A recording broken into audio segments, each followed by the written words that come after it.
Bienvenue sur Top Invest, la chaîne des tops d'investissement. Ici, on parle essentiellement d'entreprises de qualité. Alors, on va faire une note, je vais vous partager une note d'analyse ici aujourd'hui concernant Pfizer. Vous savez qu'on parle beaucoup de chiffres sur cette chaîne-ci. On aime bien faire de l'analyse quantitative. Je n'appelle jamais ça de l'analyse fondamentale tant qu'on n'a pas lu les rapports financiers et écouté les conference calls. Donc, la note d'analyse qui va suivre est basée essentiellement sur la lecture des rapports financiers, l'écoute des conférences calls. D'accord. Qu'est-ce que moi j'ai pu tirer de ce que moi j'ai lu à ce sujet-là? Ok, sur Pfizer en gros. Ok, donc comme vous pouvez le remarquer, si on a fait plusieurs vidéos sur Pfizer, Pfizer semble être sous-évalué. Maintenant, il faut connaître les raisons derrière. C'est bien d'avoir le price target, etc. Mais je vais vous dire une chose, ça ne va jamais vous aider en période difficile. La seule chose qui peut vous aider, c'est la connaissance profonde des entreprises que vous possédez en portefeuille. Quelle est la dynamique derrière voilà, la croissance du revenu ou bien derrière la baisse du revenu ou bien la réduction des marges? C'est très, très, très, très, très important. OK? Donc, je vais vous partager cette note d'analyse aussi. Et voilà, il n'y aura pas d'analyse quantitative ni quoi que ce soit parce que j'ai fait une vidéo sur Sanofi, Pfizer dernièrement ici, donc les chiffres sont là. Moi, ce que moi j'aime, c'est lire les rapports financiers et je pense qu'on retire plus d'informations à ces niveaux-là. Généralement, cette note d'analyse-là, je les partage essentiellement avec mes abonnés top premium. Donc, si Pfizer fait partie de la top des entreprises qu'on sélectionne ce mois-ci comme étant des entreprises sous-évaluées, entre parenthèses, mais n'en fait pas partie, ne vous inquiétez pas, c'est juste parce que je n'aime pas les pharmaceutiques. Donc, je sais qu'il y a certaines personnes dans le top premium qui aiment bien les pharmaceutiques. Donc, on en parle, on peut souvent en parler. Donc, s'ils ont des questions par rapport à Pfizer, si j'ai déjà lu par rapport à Pfizer, je pourrais à peu près les orienter vers à peu près ce que j'ai lu ici. Parce que le but est toujours de savoir une chose, de faire de la recherche soi-même. Ça ne sert à rien ici de venir s'asseoir, d'attendre qu'on vous envoie des notes d'analyse, etc. Non, vous devez également faire ce travail-là. Parce qu'en période difficile, c'est ça qui va vous aider à tenir. OK? Donc, faites attention. Je rappelle que le lien vers le service Top Premium est dans la description de la vidéo. Et dans ce service Top Premium-là, vous pouvez avoir également la possibilité d'avoir d'avoir un discount sur les analyses, sur les formations actuelles et à venir. Parce que je pense une chose, dépendamment du secteur d'activité, l'analyse se fait différemment. Et quand je parle d'analyse fondamentale, je parle du questionnement. C'est surtout la partie qualitative, ok? Parce que les chiffres, tout le monde peut le faire. Et dépendamment ici, et si vous ne savez pas à peu près interpréter ces chiffres-là, c'est justement parce que derrière, il y a souvent certaines lacunes du point de vue qualitatif. Comme je vais voir des PER très bas dans le secteur pétrolier en date d'aujourd'hui et je vais me ruer dessus parce que c'est sous-évalué alors que non. C'est peut-être parce que l'entreprise est réellement surévaluée. C'est pour ça qu'on a des PER très peu élevés. Mais ça arrive souvent dans certaines industries. Donc, il faut savoir poser les bonnes questions. Où est-ce que je vais aller chercher la bonne réponse? Bref, on va sur Pfizer.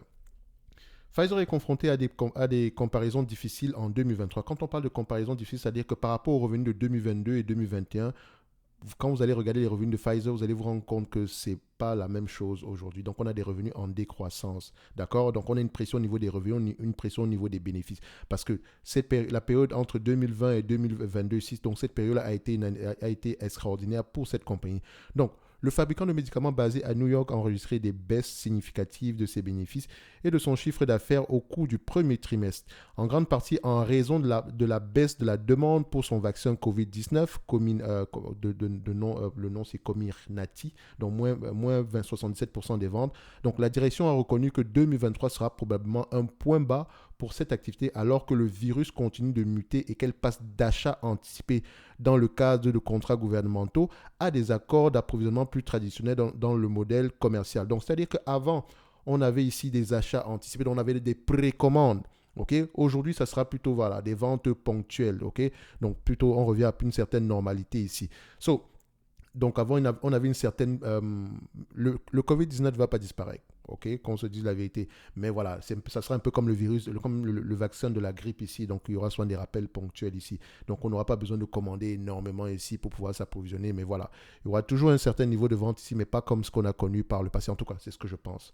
Enfin, pour le moment, parce que la certitude ici n'existe jamais. Donc, bien que la croissance dans d'autres domaines thérapeutiques ait été encourageante, le vide laissé par l'effondrement des ventes de Comirnaty sera probablement trop important pour être comblé en 2023. La direction prévoit actuellement que le chiffre d'affaires de l'entreprise diminuera jusqu'à une fourchette entre 67 et 71 milliards de dollars cette année, ce qui implique une réduction annuelle de 31% au point médian. Donc, quand vous allez voir une réduction du chiffre d'affaires ici, vous allez commencer à paniquer. Ouais, le revenu a baissé, etc. En fait, c'est normal que le revenu baisse. c'est tout à fait normal. Ok, vous pouvez déjà voir ici que trimestriellement, ce n'est pas exactement la même chose que précédemment. Donc le trimestre ici, donc, par rapport aux informations qu'on a. Donc, vous voyez ici, en avril 2022, on a eu à peu près 18 milliards.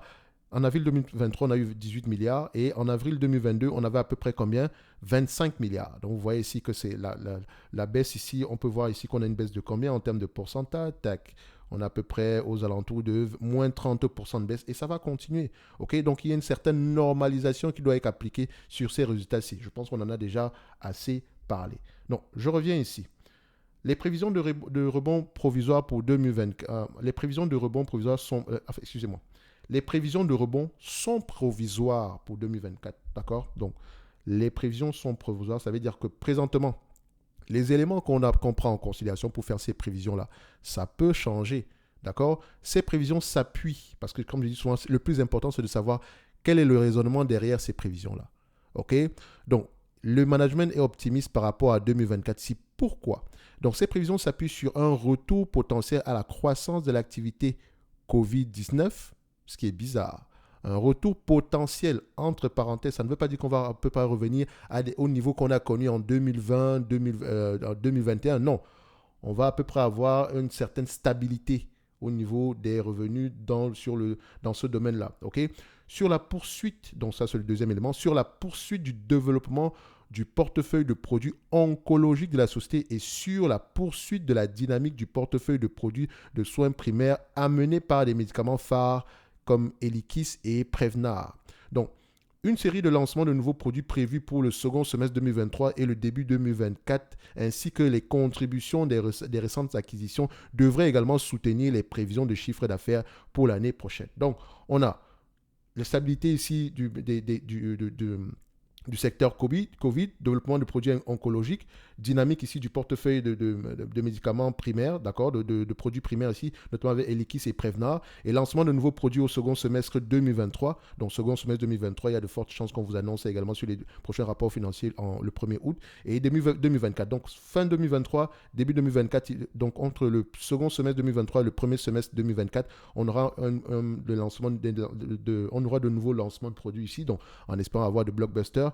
Et également, on doit également prendre en considération les récentes acquisitions. Et ça ne va pas s'arrêter. Il y a de fortes chances que Pfizer continue à faire des acquisitions.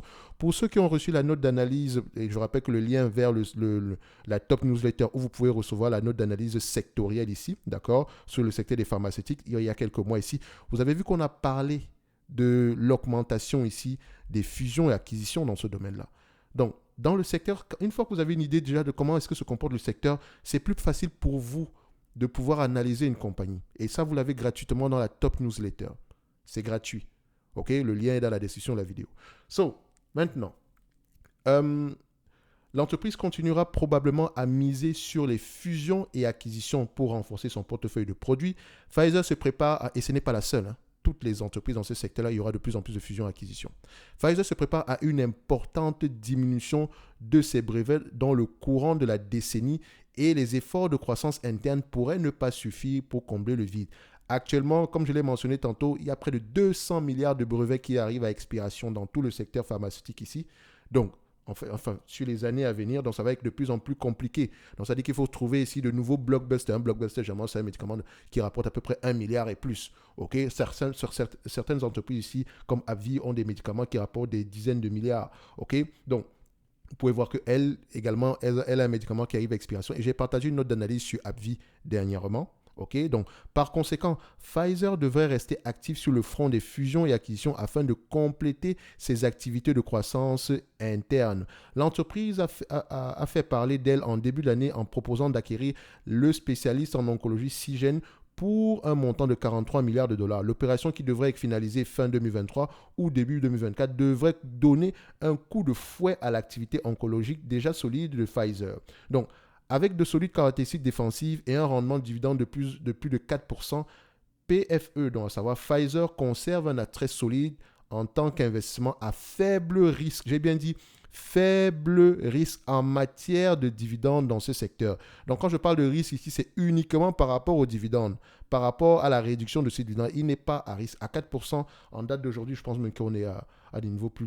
voilà, 4,39% ici. En date d'aujourd'hui, ça reste assez intéressant pour ceux qui recherchent un rendement. Il y a de fortes chances que si l'activité redémarre, enfin, si elle arrive à se stabiliser, notamment avec les différentes acquisitions, les revenus de Covid, donc si on reste à peu près à des revenus d'une quinzaine ou une vingtaine de milliards ici, il y a de fortes chances que le dividende continue à croître.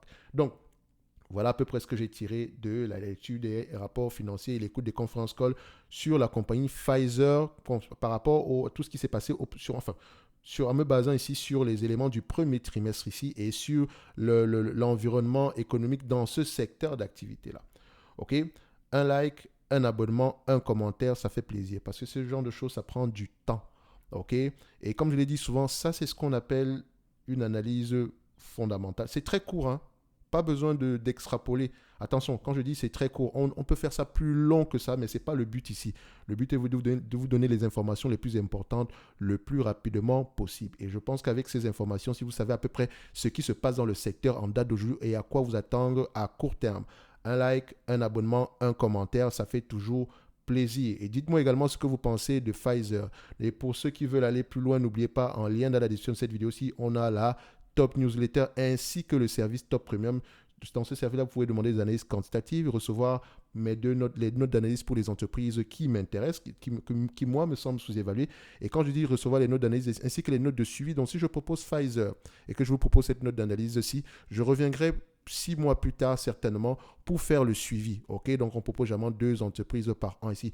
Tant que le raisonnement de départ est toujours d'actualité, donc le scénario de départ est toujours d'actualité, on suit la compagnie. Le but n'est pas ici de vous promettre un quelconque rendement, d'accord? Mais également, ça vous permet d'orienter ici vos recherches. Si vous avez des questions également à poser, on est là pour y répondre. OK? En supplément de ça, vous pouvez avoir la possibilité d'obtenir un discount sur les formations actuelles et celles à venir, les formations thématiques. Et comme je l'ai dit, dans le secteur de la santé, il y a des questions à poser. Quand vous allez regarder une compagnie comme pharmaceutique, comme Pfizer, vous allez vous dire, ah oui, 12 fois les bénéfices, c'est peu élevé, mais en réalité, si on a des brevets qui arrivent à expiration bientôt, il faut plutôt se concentrer sur les bonnes questions, à savoir quels sont les médicaments qui nous rapportent le plus, quelle est la limitation, quelle est la durée de ces brevets-là. Est-ce qu'on a des relais de croissance? Comment est-ce que l'industrie se passe ici? Comment est-ce que l'industrie est en train de changer dans ce secteur d'activité? Donc, c'est important et pour ça, il faut poser les bonnes questions. Donc, c'est pour ça que ces formations thématiques-là existent. Ne vous inquiétez pas, elles ne sont pas longues. Généralement, je fais tout pour les garder en dessous d'1 heure de temps ici parce que je ne crois pas qu'il faille vous donner 12 heures de formation sur quelque chose. Non, la pratique va vous aider et dès le moment où vous avez un canevas ici pour réfléchir, c'est plus facile pour vous. OK? Donc, si ça vous intéresse, le lien est dans la description de la vidéo et je rappelle que le prix augmente tous les mois. Dès le moment où on se rapproche ici de l'échéance, parce qu'il y en aura 14 en tout, dès le moment où on se rapproche ici de l'échéance, à savoir donc quand toutes les formations seront prêtes ici, parce qu'en moyenne, c'est une par mois, avec chacune ici une masterclass, parce qu'en fait, c'est bien de faire une formation, etc. Mais derrière, si on ne pratique pas en monde réel, ça sert à quoi? Presque rien du tout. Donc, vous allez voir ici, la plupart du temps, la plupart de ces formations-là, on va utiliser ici des cas actuels, d'accord? Parfois des entreprises, généralement, de préférence des entreprises sous-évaluées. Et ça vous permettrait ici de pouvoir revoir à peu près qu'est-ce qu'on a fait, enfin, que je considère comme étant sous-évalué ou correctement évalué. Si j'en trouve, bien sûr. Le lien est dans la description de la vidéo. Et voilà, on se donne rendez-vous ici sur la prochaine vidéo. D'accord? N'oubliez pas le like, le commentaire, ça fait toujours plaisir. Merci.